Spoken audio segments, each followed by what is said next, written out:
Moi, je dirais que c'est pas facile d'être catholique et féministe.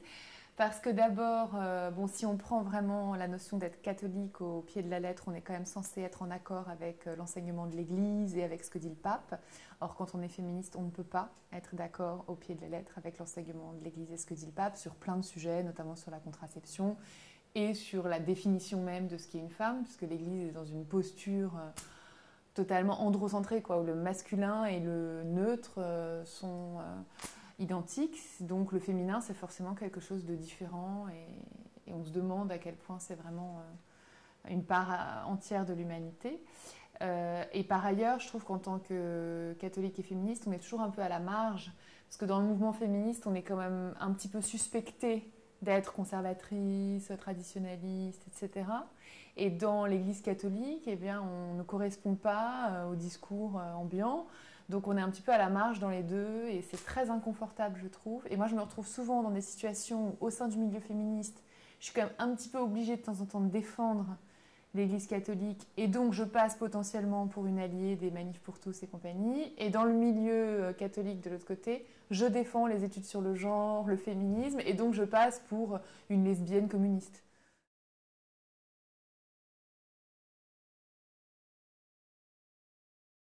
La théologie chrétienne s'intéresse au chrétien en fait neutre qui est par définition un homme. Donc l'homme c'est l'être créé par la volonté de Dieu.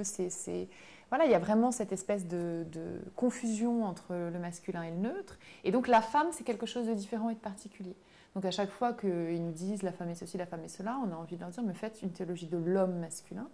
Et puis on en reparlera. Et surtout, voilà, le gros problème, c'est que les femmes n'ont pas de pouvoir de décision dans l'Église, ne sont pas représentées, donc elles n'ont pas leur mot à dire. Donc en fait, ce sont des hommes de sexe masculin, qui nous expliquent à nous les femmes comment on est et quels sont nos désirs, nos qualités et notre rôle et notre vocation. C'est eux qui décident pour nous.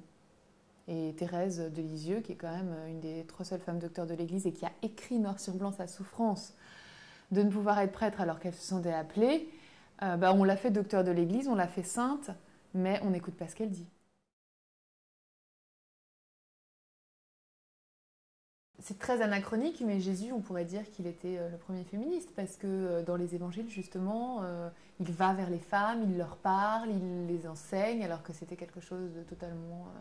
à l'époque, on pensait que ça n'avait aucun intérêt d'aller parler ou enseigner quelque chose aux femmes, puisque elles n'étaient pas considérées comme les hommes. Et donc lui, il a vraiment cette attitude d'ouverture et de...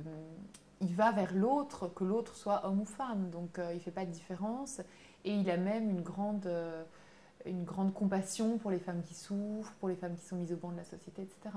Donc si on suit vraiment l'attitude de Jésus, qu'on fait abstraction de toutes les règles édictées après par l'institution, l'attitude de Jésus nous porte plutôt vers l'égalité homme-femme et vers l'accueil de ceux qui ne correspondent pas forcément à la norme. Donc d'une manière générale, c'est un beau message, c'est un message porteur. Je crois que malheureusement, Paul et toute la tradition à la fois romaine et juive dans laquelle baignait cet endroit du monde à l'époque du Christ ont fait que ce message-là n'a pas pu être pris au sens propre dans les premiers siècles de l'Église, et puis après, voilà, on s'en est éloigné, mais il faudrait le remettre au cœur des discussions, et à partir de là, pour moi, ça a totalement un sens d'être féministe et catholique, et dans un monde en guerre, où les gens...